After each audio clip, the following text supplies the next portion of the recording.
Okay, so I'll give one more hour lecture, just to set up stage for Juan's lecture later.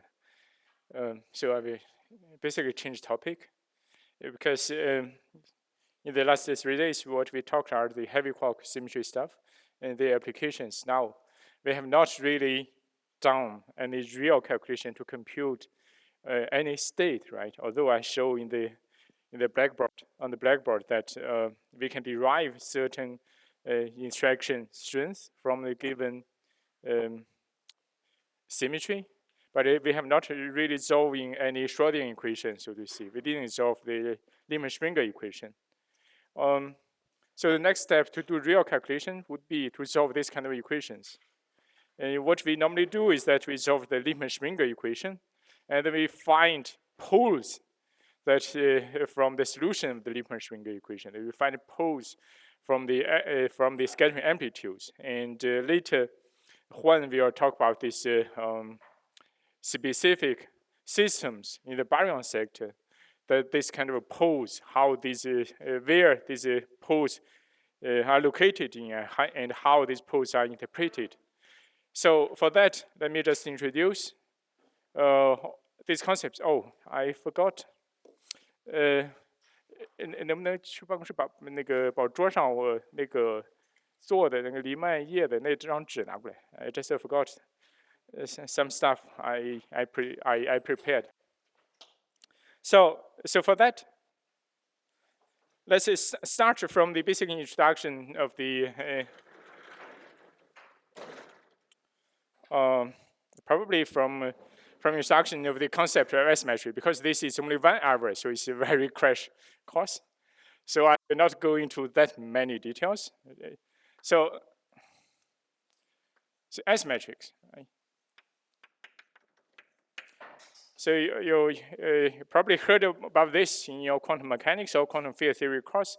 This is something describes the probability from a given initial state to the given to the final state. So it's basically we can write this as from a given initial state to the final state, right? It's given by this final state. I write this F, and this is S, and this is I. It's a kind of abstract matrix. You think of a kind of operator. This brings you from the initial state to the final state. Of course, then it contains all the interaction information, right? So this is a probability. So this means actually, we can, well, this is a probability density, so to say. Then we can define some probability from given state I to some another state n, for instance, I to n, and then that would be that would be the this kind of this is an amplitude level, right? You can think that in quantum mechanics, all your probability should be a wave function, the absolute value squared. So here we also put this kind of stuff. We put this in modulus squared, right? And then we sum over all possible intermediate states. This means we sum over all possible intermediate states from I becoming something, and then all these possible intermediate states, all the possible probability need to sum to 1, right? You should not lose any probability, right? You just sum them all. This equals to 1, okay? And then what it turns out is something like this, right? So we have I as dagger, n as I, right? Now we realize this is stuff. With this summation, it's just a completeness relation. It's 1, right? It's unity. So what we would have is something like this: S dagger as I. With some further steps, you can convince yourself that S dagger S equals to unity, equals to a unit matrix, and S dagger also equals to a unit matrix. Right? I neglect some some more intermediate steps. But from here, you can already guess, right? In order to get 1, and then I need to require this guy to be 1. So this is the unitarity of the S matrix, which is the most important property of the S matrix. Right? This comes from probability conservation. Okay, this is a very basic physics requirement, and then this leads us to this abstract mathematical expression. So this S matrix, this describes the probability from probability amplitude from a given state I to a given final state. If we consider, for instance, elastic scattering,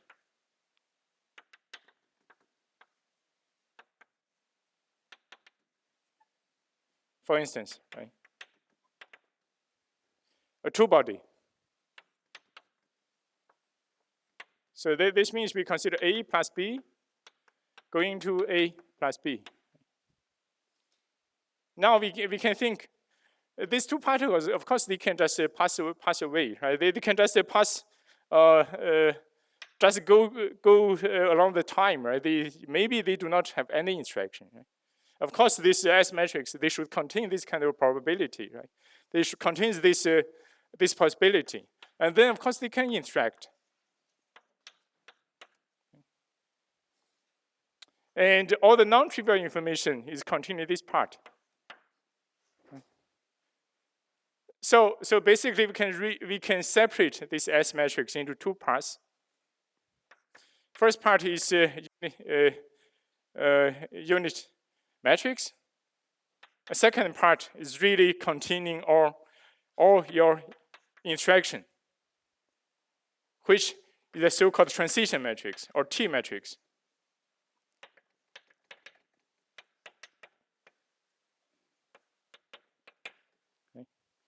So this guy means nothing happens, so it's unity matrix. Or if you write in terms of the components and then this chronic delta stuff, right? Or it's a delta function. And this one, this T matrix, contains all the scattering information. So here is just a very general stuff. It's not what we usually do is that we consider something, some partial wave scattering amplitude or partial wave S matrix. So by neglecting all these steps, partial wave projection,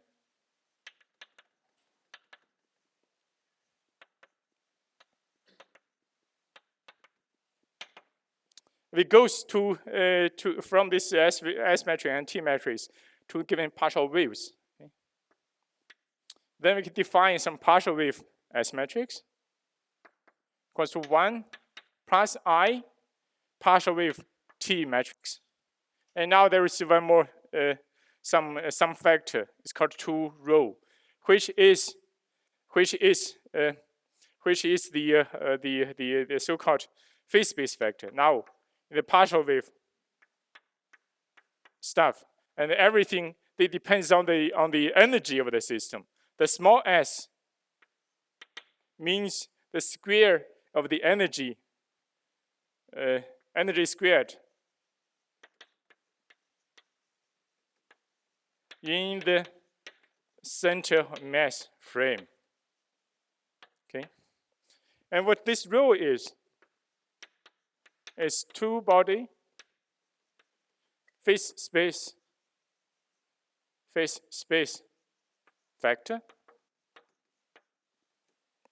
So now what I wrote here is only for 2-2 scattering, right? It's only for 2-body scattering. So this is 2-body phase space factor. You can understand this in a way that your interaction can go in through this kind of process, right? AB interact some point, and then you have AB, and then finally you still have AB. So this factor, this phase space factor, describes this 2-body phase space. So this is if you have done the two-body phase space integration, you will find the two-body phase space is proportional to something, right? It's proportional to the center of mass momentum. Because as I said the other day, the phase space actually describes the ability for the heavier particle to decay, right? For its mass to becoming energy of the lower mass particles, in the kinematic sense. So this equals to 8 pi square root s 1 over this times the center mass momentum. Okay? So this is the expression for this one. So everybody doing hadron physics need to remember. So this one is 1 over 2 over square root 2s square root lambda s m1 squared m2 squared, or ma mb squared, okay? ma squared mb squared. I consider a, b to ab. So what is this lambda function? I write it here. This lambda x, y, z is defined as x squared plus y squared plus z squared minus 2xy minus 2yz minus 2zx. Okay, it's very easy to remember. And then this can be rewritten. This can be rewritten in a way that this QCMS equals to 1 over 2 over square root s, and then s minus ma plus mb squared, s minus ma minus mb squared. Okay. You see, we have some square root function, right? It's a square root function.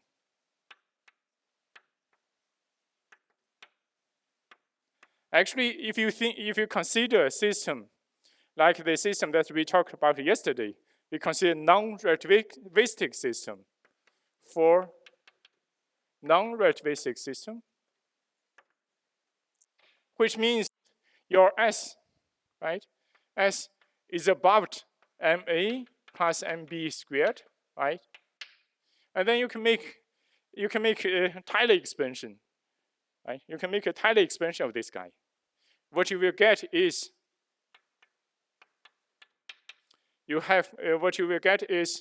square root 2 mu square root s minus ma minus mb, and mu is the reduced mass, ma mb divided by ma plus mb. But from here you recognize, right? This stuff. This is your kinetic energy, your total energy minus the sum of the masses, and then this is your kinetic energy, right?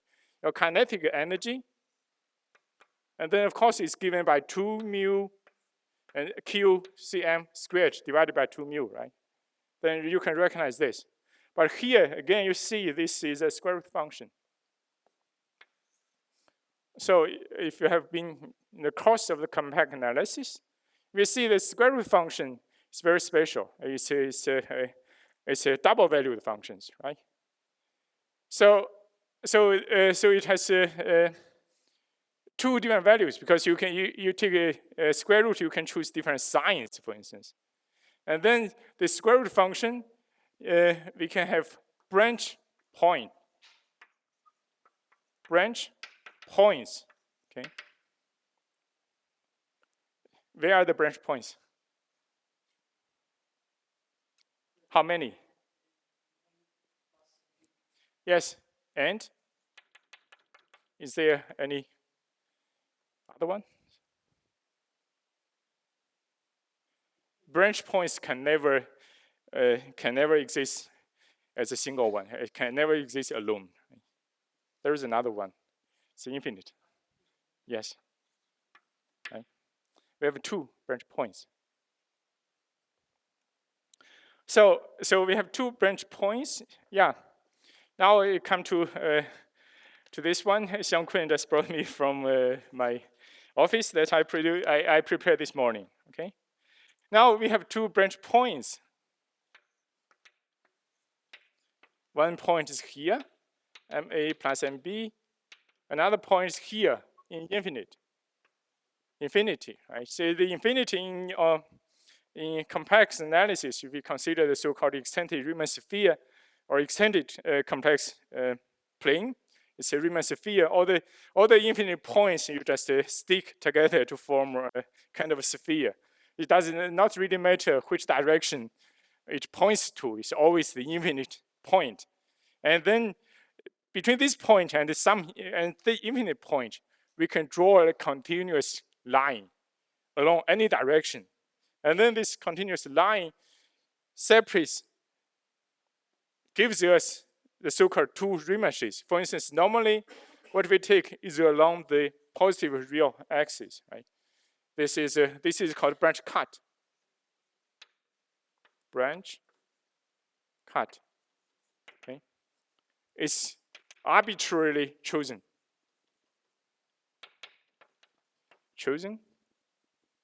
to connect branch points.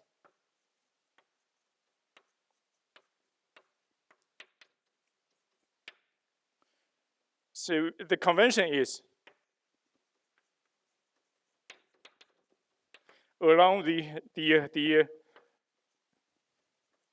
positive. If we consider this, now I define this guy as E, okay? E kinetic, EK, okay? Then I will consider, for instance, this EK plane. I will write in this way. And then in EK plane, this threshold will be at 0, right? Although the energy, the physically measured energy are all real, is always real, but in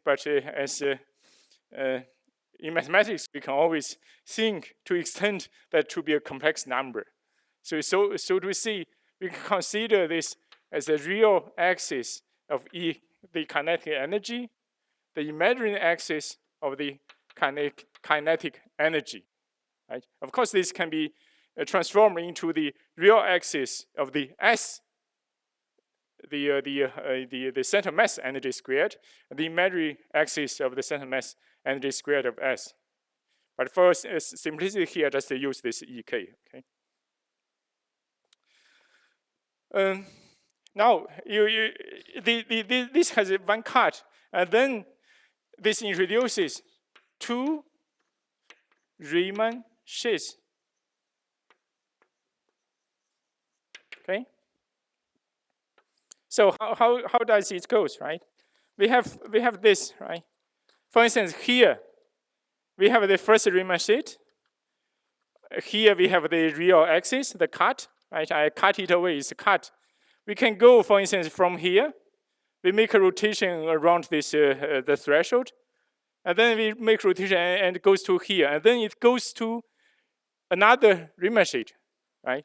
It goes to a different Riemann sheet, and then it goes away from here, and go, and here I cannot stick for another time, but then it crosses and it goes to this side, right? So it's in a way that is like the Mobius belt. But you can understand this as we simply consider some function w equals to square root z, right? And then we write this z as the z modulus e to I some theta, right? This theta is the argument of this complex variable. Now, theta belongs to 0 to 2 pi, right? And then what you would get is this square root e I theta divided by 2, right? And then this theta divided by 2 is only in the region from 0 to pi. And of course, we can go further away. Theta from 2 pi to 4 pi, right? And then this means in the z plane, we just make 2 rounds of rotation, right? And then what you would have is something like this: E theta divided by 2 plus pi, right? And then we have these 2 branches or 2 Riemann-Schicks. This is our physics convention that we always require the Riemann-Schicks, the cut to be along the positive real axis. But if you do calculation using a Mathematica, using Fortran, using Python, for instance, they all have different convention. Their cut are always along the negative axis. So sometimes one needs to be very careful to make a calculation, right? Because if physicists use a different convention, but these softwares they use another one. So now this is about this this Riemann-Schicks, but then we need to understand whether there is any physics principle to put any constraints on this Riemann-Schicks, right?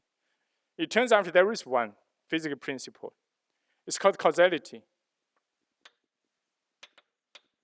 Okay. So what is causality? So causality is causality, right? So anything happens here can only affect events in the future, right? It cannot affect events in the past. So this is causality. It leads to important consequences about analyticity, or the analytic property of the S matrix.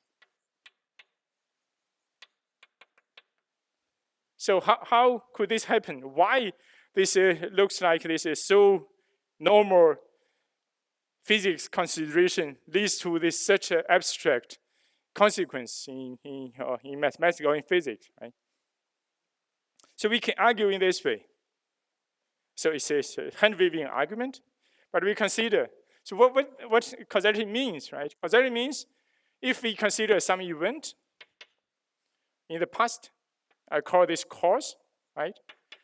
Happened at t prime time, and then it will, or some events in the future, or some events happen here at t time, at time of t.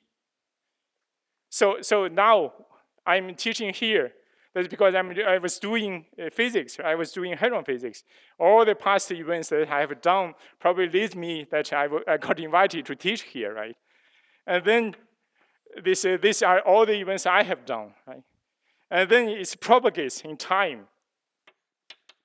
And there is time translation invariance, right? And then this means all this propagation in time needs to depend only on the time difference of these 2 events. And then I need to integrate over all the possible times, right? In principle, we just put this. But what causality means? Causality means is that only the past events, the cause in the past, can affect in the future. This actually just leads you to conclude that this function can only be non-vanishing when the t prime is larger than t, right? This must equal to 0 for t prime smaller than t, right? Otherwise, the events will affect some past events, right? So which cannot happen because of causality.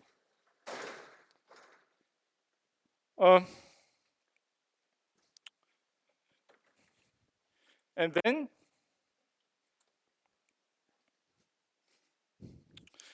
now this is in terms of time. Please.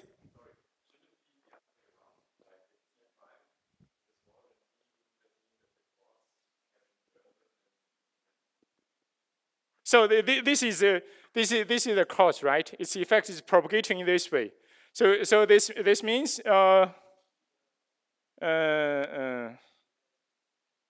t prime. This means if t prime is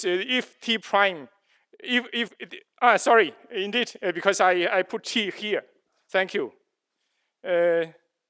I can write in this way, and then t prime. Okay, t prime larger than t, right? And then indeed, yes, thank you. Because this t must be larger than t prime. That's the whole point. And then, of course, we can rewrite this in terms of g of tau. And then this equals to 0 for tau smaller than 0. Right? Thank you. Very good. And then this is a function of time. And then we want to study a function of energy, right? So we just do the Fourier transform. Then we consider some function of energy, right? Which is a Fourier transform of the function of time, e tau, right? From minus infinity to positive infinity. And now we know this guy is always 0 if tau is smaller than 0, right? And then we have this, e tau. There are some theorem or in complex analysis telling you that because this guy, the d tau, right? Because you see this integrand is a function of two variables, right? Function of two variables. One variable is e, the other variable is tau. And this e, we are interested in the behavior of e. But you see this function, the dependence on e is purely inside this exponential. The exponential function is a holomorphic function, right? It's always analytic. So this is always analytic. And then this one requirement. E, the integrand, is analytic in E, right? And it's a continuous function of tau. Continuous function of tau. And then as long as your integral converges, integration, it's called uniformly converge, but I simply put converges. Okay. And then this.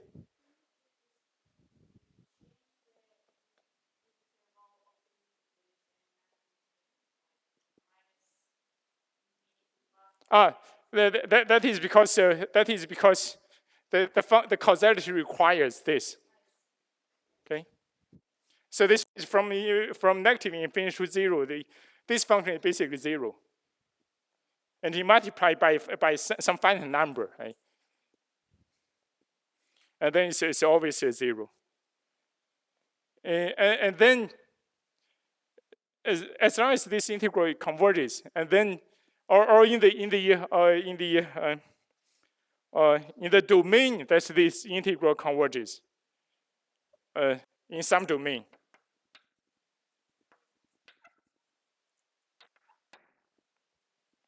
And then in the same domain, this integral, this GE, is analytic. Okay. GE is analytic in E as a function of E in the same domain. Okay.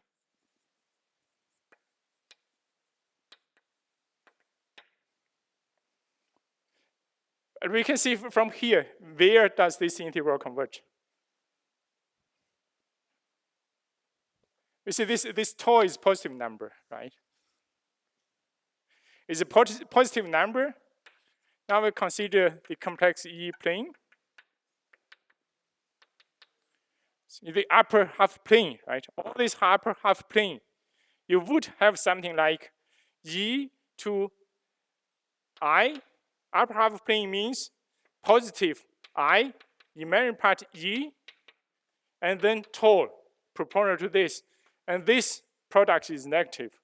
And you have exponential suppression, and then your integral will be converged. And then this is analytic in the whole upper half plane of E, right? On the first Riemann sheet. So far, I haven't talked about the bill. Now on this function, I haven't talked about the Riemann sheet. Okay. On the upper half plane of E.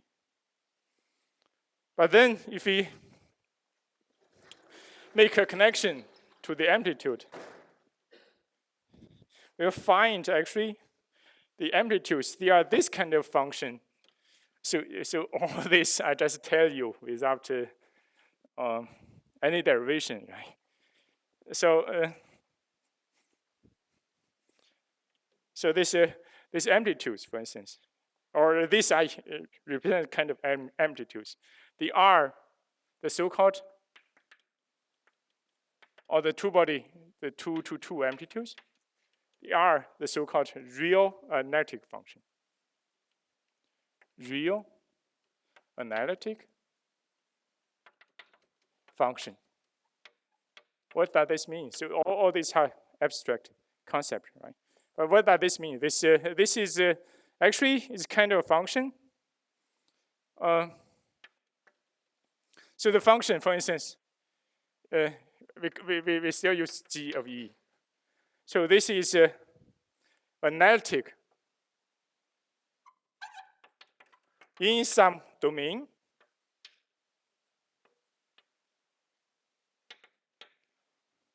And then the domain, for instance, like in this way, it contains a piece of the real axis. I call the domain as D, right? D contains a part of the real axis. I call this real axis, this part as gamma, okay? So this gamma is a part of the real axis. And D is part of the complex plane, okay? And if this happens, when this E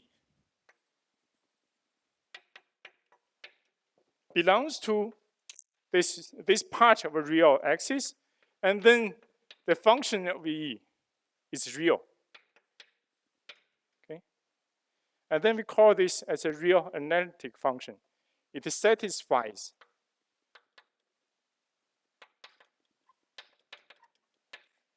the so-called Schwarz reflection principle. Schwarz reflection principle.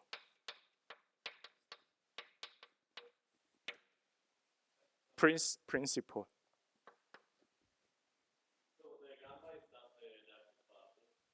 This gamma? This gamma is just some part on the real axis. I haven't specified which part. It's just a part, as long as there exists a part on the real axis. Later, I will specify which part that would be for a given amplitude, for instance.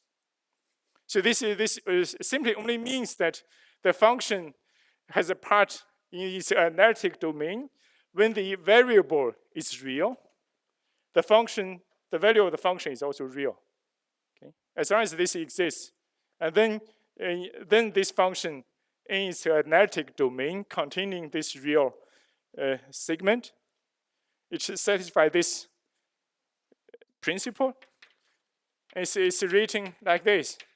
We take complex conjugate of this variable, and then the value is the complex conjugate of the function of the same variable, but without complex conjugate.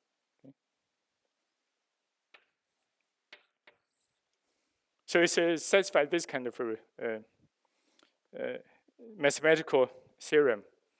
And then if you consider this scattering amplitudes, what happens is that as long as you have these 2 amplitudes, as long as your energy is larger, it's larger than the threshold. I think I already removed for amplitude, for 2 amplitude, partial wave amplitude, partial wave. And then as long as S is larger than MA plus MB, your amplitude becomes complex. Okay, amplitudes requires an imaginary part, and imaginary part, and below that the amplitude is real. Right? And then this means below this threshold you find a part of the real axis. The amplitude, the function itself is also real. This means it must satisfy this Schwarz reflection principle. And then that would mean, if this satisfies Schwarz reflection principle, this would mean, because it's analytic in the upper half plane, it would also means it should also be analytic in the lower half plane, right? And then in the lower half plane 2, right? But it does not constrain anything on the real axis. So all this non-analyticity must happen on the real axis.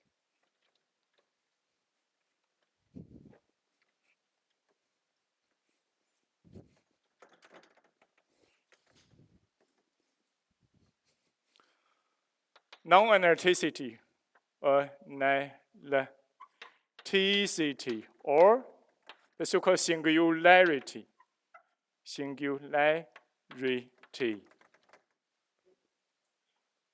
Tis, because you can have more, okay? Happen only on the real axis of partial wave projected scattering amplitudes. Scattering amplitudes. That's in the E plane, in the energy plane, or in the S plane, okay? In the energy plane. But here, what we have constrained is only constraints on the first Riemann sheet. Because if we have one A to B to A to B, we have a single channel. This single channel has this phase space factor, square root the rho, equals to proportional to this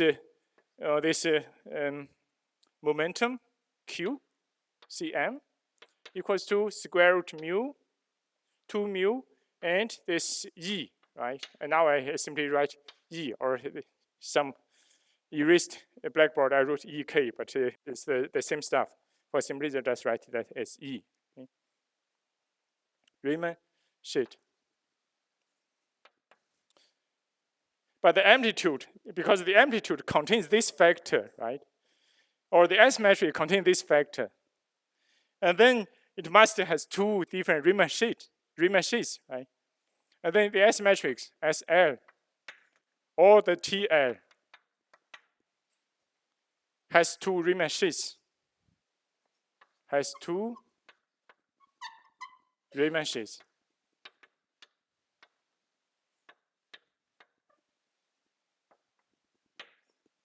for a single channel scattering. For the single channel scattering. That is to see when your energy is smaller than the next opening channels. For instance, you consider pi to pi scattering. When your energy is smaller than kk bar thresholds, and it's basically you can just neglect all the possible couple of channels, because pi to 4 pi, this kind of stuff are very highly suppressed. And then below 1 Jeff is you have very good approximation pi to pi single channel scattering. E smaller than the threshold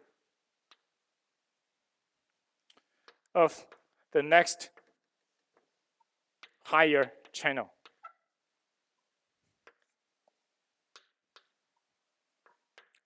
Okay.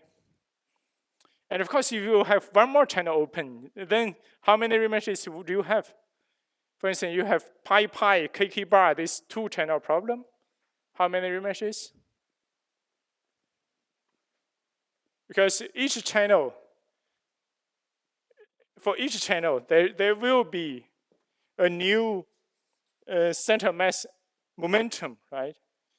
Because the reduced mass is different if you change particles, and all the threshold is also different. 2 mu square root s minus ma minus mb, right? This ma mb becomes different, and then you will have more remeshes. And you will have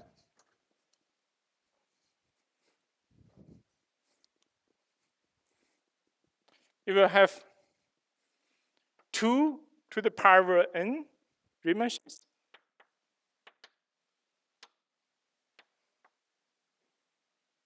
For n two-body channels. For instance, pi kk bar, right? For GPC equals to 0 plus plus,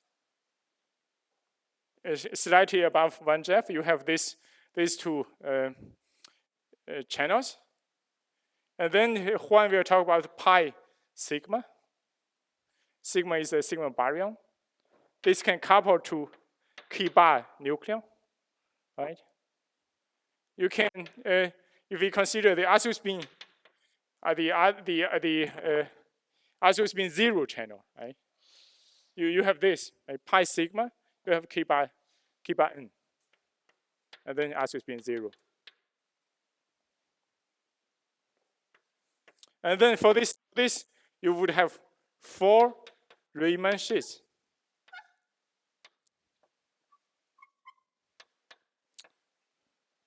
And now I said this causality constrained that on the first Riemann sheet, only along the real axis, you can have non-analyticity, you can have a singularity. You can have actually different types of singularity. First type is you have this cut, right? Real part of E, imaginary part of E. Another kind of singularity is you can have a pool, cut, and then pool. The pool must be along the real axis, and then actually it must be below threshold. It should be below threshold, because this will become a bound state. Because otherwise, if this is above threshold, and then that state will be able to decay into these 2 particles, right? But it can only happen that when it's below threshold, and then it cannot decay into these 2 particles, and then it can stay on the real axis. So this is a bound state pole. Why do we call this as a bound state pole? Now here we consider the complex energy plane, but we can also consider the complex momentum plane, QCM, imaginary part QCM, right? We already said the momentum and energy, they have this relation, right? And energy for energy, in the energy plane, you rotate 2 rounds. In the momentum plane, you have only a single round. So the rotation around this origin in the energy plane from 0 to 2 pi, this corresponds to a rotation from here to there. I already just removed the arguments for the momentum, right? Here, energy arc E from 0 to 2 pi, then arc QCM actually is only from 0 to pi, right? From 0 to pi, so from here to there. So the upper half plane of the momentum plane corresponds to the first Riemann state of the energy plane. And then now we cross, so each time we cross the cut, okay, it changes a Riemann state. Now it changes to the second Riemann state. And then this changes to the lower half plane of the complex momentum plane. So the bound state, because the bound state is on the first Riemann state, on the first Riemann state, and then it will correspond to a pole on the positive imaginary axis of Q, right? Why is positive imaginary axis? Because on the below threshold bound state, this means this E is negative number, right? It's negative number. It's negative number, and then we take a square root, and then there should be a I factor or minus I factor. Why is I factor here on the positive imaginary axis? That's because the argument of the momentum is belonging to the region between 0 and pi, so it must be positive. So this is a bound state pole. Bound state, okay? This is bound state pole. And then, if you think of the wave function, E to I Q R, right? Now, this one at a point, I would call this as at positive I gamma, for instance. This gamma is larger than 0. And then this will become to E to I. So the wave function must contain this part, right? E to I gamma R, right? And then this is E to minus gamma R, which exponentially decay when your size or your distance become larger and larger, right?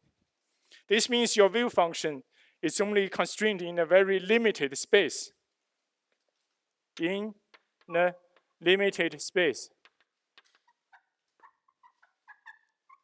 You remember in quantum mechanics, what is bound state? What is a bound state in your quantum mechanics course?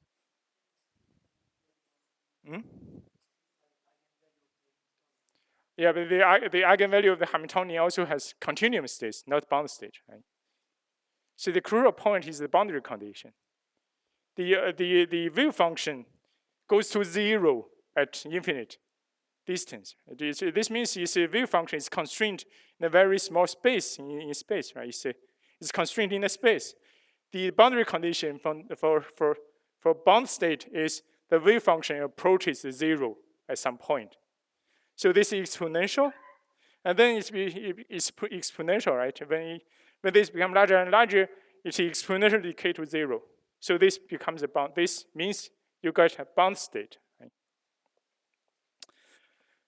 So these are the only possible singularities that you can have on the first Riemann state for 2-2 scattering.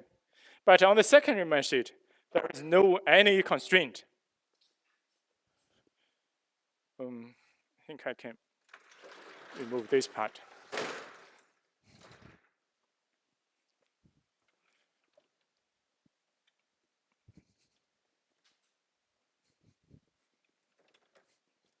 No constraint on any other Riemann sheet. Any other Riemann sheets. Okay.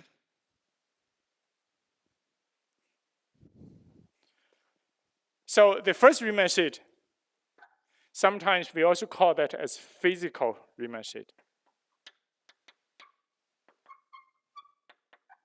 That is called physics. They defined here on the first Riemann sheet. That's on the upper edge of this cut.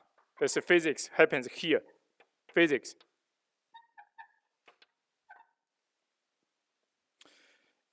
And this means actually on the second Riemann sheet, you can have poles, for instance, at any place. Okay. For instance, you could have pole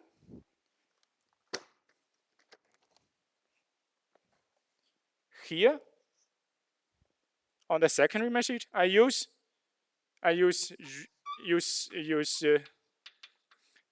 white to denote first Riemann sheet, red to denote second Riemann sheet.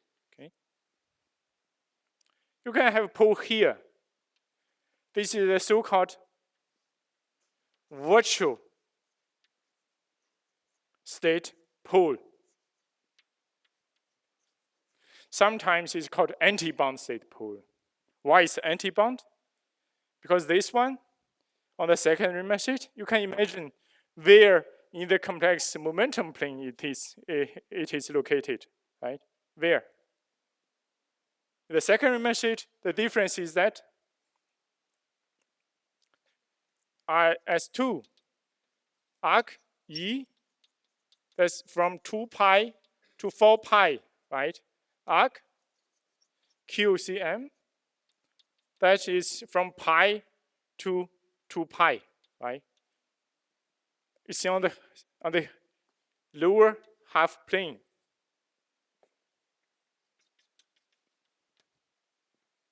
Right? It's lower half plane. It's here. So the sign changes. Okay? And then this means this sign also changes, right?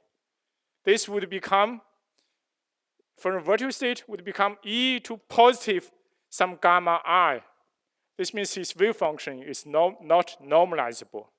Its wave function just explodes as you goes to further and further away. It's an unnormalizable state. But it still exists, right? It kind of pole of your S matrix. It can produce observable effect. And there are other possible poles. These are our beloved ones, the resonances.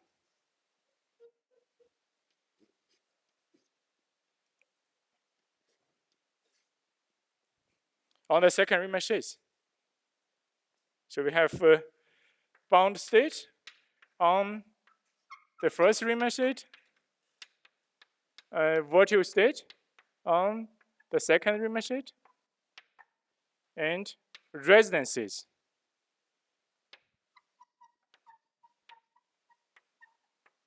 on the second Riemann sheet.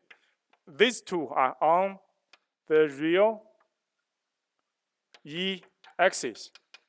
Here is off the real E axis. Right? It's not on the real axis. They are located here. And then it turns out that you can make transformation into your complex plane.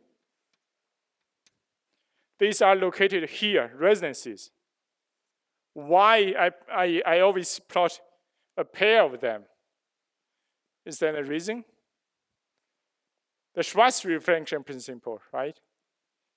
I said the amplitude satisfies a Schwarz reflection principle. This means as long as it has a pole off the real axis, it must have a complexity conjugated pole. It must appear as pair. It's always appear as pair. And then in the momentum plane, it turns out that the real part of the pole have different signs, but the imaginary part is the same. Okay? And why do we call this as resonance? That is because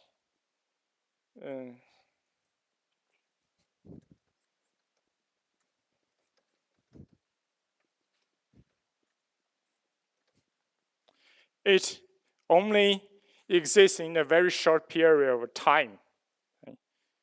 So it's we have this, or the time evolution, time survival probability for describing this state is minus I e to t.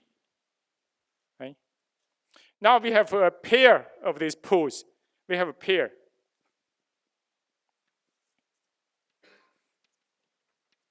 Here and here.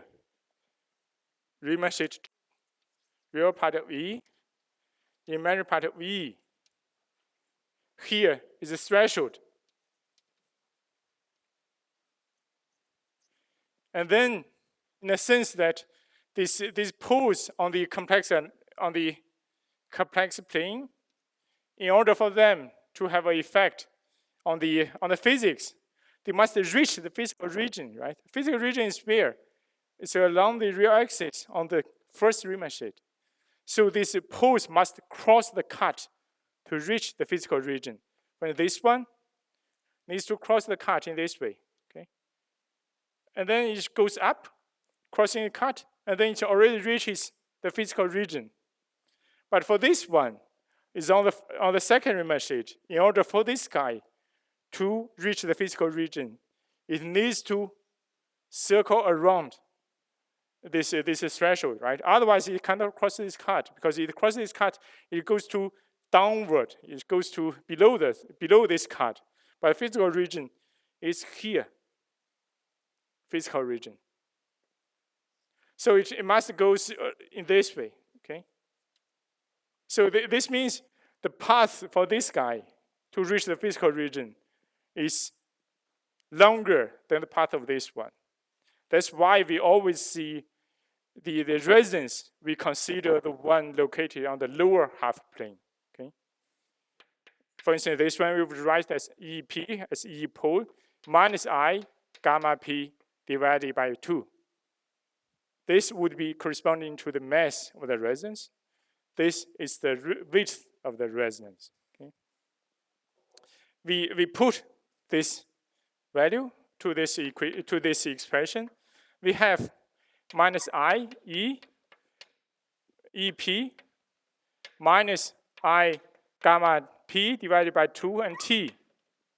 We see this behavior is proportional to exponential minus EP gamma P T divided by 2, right? Now it's different from the bound state. This can only live in a short period in time. Right? The bound state is constrained in a small region in space. But this one, it lives in a short period in time. When the time becomes longer and longer, this is exponentially decaying to 0. Okay, and then there's resonance.